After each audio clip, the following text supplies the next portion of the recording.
guys, it seems as though FAMU has gotten a guy at the wide receiver position who Jackson State and Texas Southern knows all too well. If those two schools hadn't made it familiar or hadn't made it obvious, his name is Quay Davis, who a lot of y'all should know. He was one of the most hyped four-star recruits coming into the HBCU space during Coach Prime's tenure at Jackson State. And what you loved about him coming out of high school is that the talent was off the charts. It was obvious.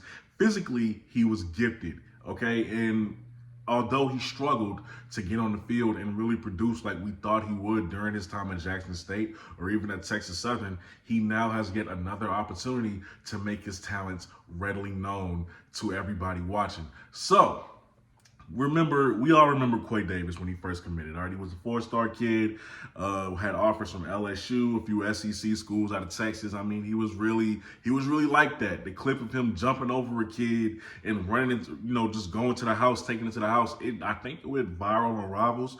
He was very, very well sought after, and he ended up committing to Jackson State like a lot of high-profile recruits did.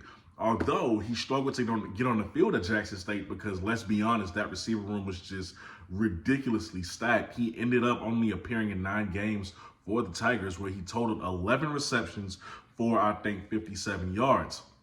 He goes to Texas Southern after Coach Prime leaves Jackson State, which was, just last year, and he totaled about 33 receptions, 384 yards, averaged 11.6 yards a game, and he only had 1 touchdown. So he finally got the opportunity, to play with Andrew Body at Texas Southern. He went back on to Texas, and you thought, okay, well, this is going to be the year. Well, Quay Davis really puts his talents on full display. Now, it's not his fault that Andrew Body got hurt, which was his QB1, and that's something that he really had to deal with.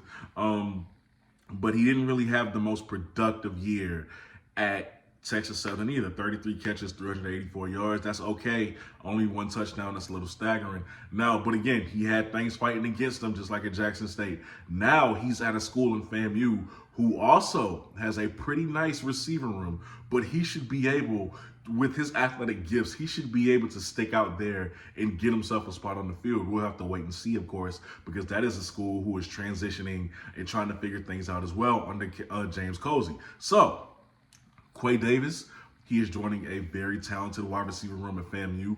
He should be able to do things now. He should be able to get off. He has a quarterback from FAU who I'm not really the biggest believer in. I need to see more of him, but he does have a really good opportunity now at FAMU. Well, it's going to be interesting to see how they scheme him going forward, but this is a guy who's going to be making his return. He's going to be making his return back to Jackson State when FAMU comes, and that's going to be interesting to say the least, because we all know FAMU and Jackson State, as much as they go at it on social media, and we just know these two schools really have a past of not liking each other. So it's going to be interesting, right, to see a former player just come in, a few former players, come in from Jackson State who are now with FAMU, come into the vet.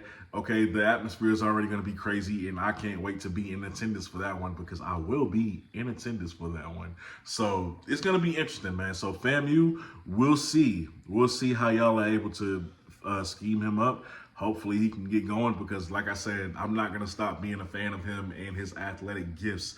I just want to see him at his full potential, and I do believe that FAMU could be the school to pull it out of. So we just have to wait and see. But with that being said, y'all are watching the BlitzCity Podcast. I'm your host, Kobe Orr. FAMU, let me know what you think about this kid down below in the comments section. Jackson State, if y'all have some thoughts on it, let me know. Texas Southern fans, how do you feel about it? Let me know all that down below in the comment section, man. But I'll see y'all next time. I'm out. Peace.